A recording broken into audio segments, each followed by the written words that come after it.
जय हिंद दोस्तों, मैं हूं आनंद और आप लोग देख रहे हैं मेरा YouTube चैनल रेलवे टेक आनंद।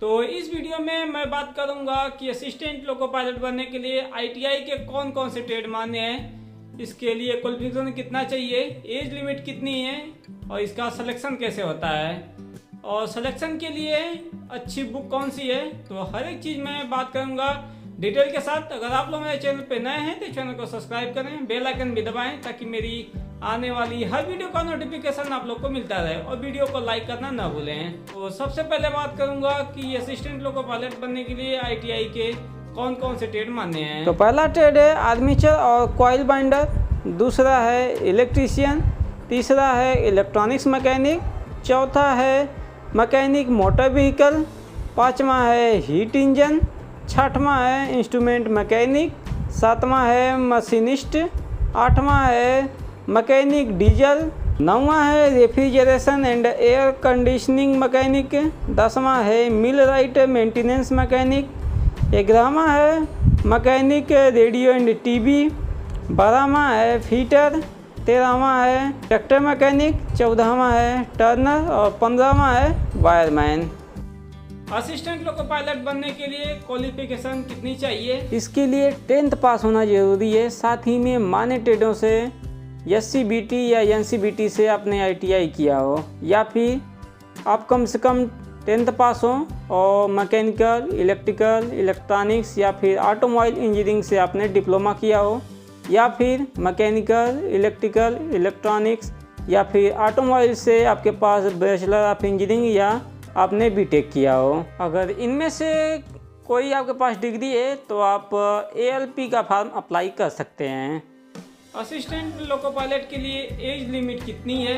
असिस्टेंट लोको पायलट बनने के लिए जो एज लिमिट निर्धारित की गई है वो है 18 से 30 साल, लेकिन कैटेगरी के हिसाब से इसमें कुछ छूट दी गई है।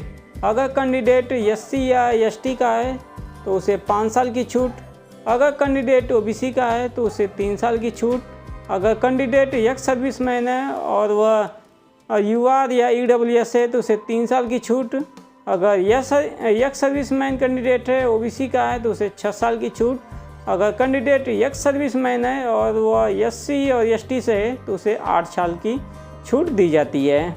असिस्टेंट लोको पायलट बनने के लिए सिलेक्शन प्रोसेस क्या क्या है? तो फर्स्ट स्टेप है कि जो लोको पायलट बनना चाहते हैं उन्होंने RRB ALP का फॉर्म अप्लाई किया हो। सेकेंड स्टेप है कि जो ALP भर्ती की प्रक्रिया वो नीचे दिए गए चरणों में संपन्न होगी। तो पहला उसमें है फर्स्ट स्टेज CBT 1। अगर कैंडिडेट CBT 1 पास करता है तो वह दूसरे स्टेज में सेकेंड स्टेज CBT 2 देगा। अगर CBT 2 पास करता है तो तीसरा स्टेज है computer based aptitude test CBAT। अगर कैंडिडेट CBAT भी पास कर लेता है तो चौथा स्टेप में आएगा डॉक्यूमेंट वेरिफिकेशन DB, जिसमें कैंडिडेट के पूरे डॉक्यूमेंट्स चेक किए जाएंगे। अगर सभी डॉक्यूमेंट सही पाए गए तो उसको 5वां स्टेप में भेज दिया जाएगा मेडिकल एग्जामिनेशन ME। अगर 5वां स्टेप मेडिकल एग्जामिनेशन में भी कैंडिडेट पास हो जाता है तो लास्ट में उसे एक फाइनल पैनल दिया जाएगा, उसका वेट करना पड़ेगा। अगर फाइनल पैनल में उसका नाम आ गया कुछ दिनों बाद कैंडिडेट को ज्वाइनिंग लेटर भेजा जाएगा, वह आके अपने RRB में ज्वाइन कर सकता है। परीक्षा कार्यक्रम या स्थान से संबंधित कोई भी जानकारी RRB की ऑफिशियल वेबसाइट पे या फिर कैंडिडेट के जीमेल या रजिस्टर्ड मोबाइल नंबर पर भेजी जाएगी।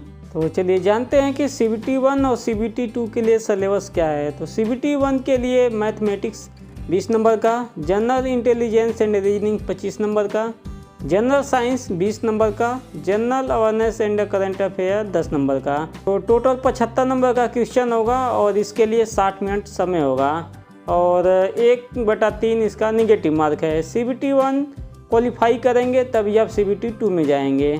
तो चलिए देखते हैं CBT 2 के लिए सिलेबस क्या है। तो general awareness and current affair 10 number का, general intelligence and reasoning 25 number का, मैथमेटिक्स 25 नंबर का, basic science and engineering drawing है जो 40 नंबर का। तो टोटल 100 नंबर का क्वेश्चन होगा और इसके लिए 90 मिनट का समय होगा। इसमें निगेटिव मार्क 1/3 होगा। तो जो आपकी मेन मेरिट बनेगी CBT 2 के इसी पार्ट A से बनेगी और CBT 2 का जो पार्ट बी है उसमें ट्रेड टेस्ट है जो वो 75 नंबर का होगा, उसके लिए 60 मिनट का समय होगा। इसको सिर्फ आपको पास करना है, जो कि आपको अगर आप ITI से किए हैं तो ITI के जो थ्योरी है उससे क्वेश्चन पूछे जाएंगे। अगर आपने डिप्लोमा या इंजीनियरिंग किया है तो जो आपका मेन थ्योरी है उसी से इसमें क्वेश्चन पूछे जाएंगे। तो चलिए जानते हैं कि रेलवे एग्जाम के लिए अच्छी बुक कौन सी है। तो रेलवे के किसी भी एग्जाम को पास करने के लिए ज़रूरी है कि आपके पास अच्छी बुकें हों।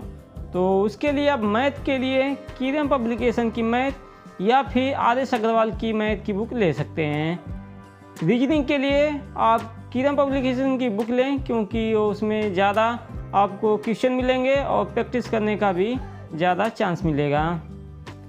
जनरल नॉलेज के लिए आप किरण पब्लिकेशन की सामान्य ज्ञान या फिर लुसेंट पब्लिकेशन की सामान्य ज्ञान ले सकते हैं। साइंस के लिए आप रुक्मणी पब्लिकेशन की बेसिक साइंस ले सकते हैं, या फिर आप चाहें तो लुसेंट पब्लिकेशन की सामान्य विज्ञान ले सकते हैं। करंट अफेयर्स के लिए आप स्पीडी बुक ले सकते हैं, स्पीडी पब्लिकेशन की करंट अफेयर, वो एक अच्छी बुक है।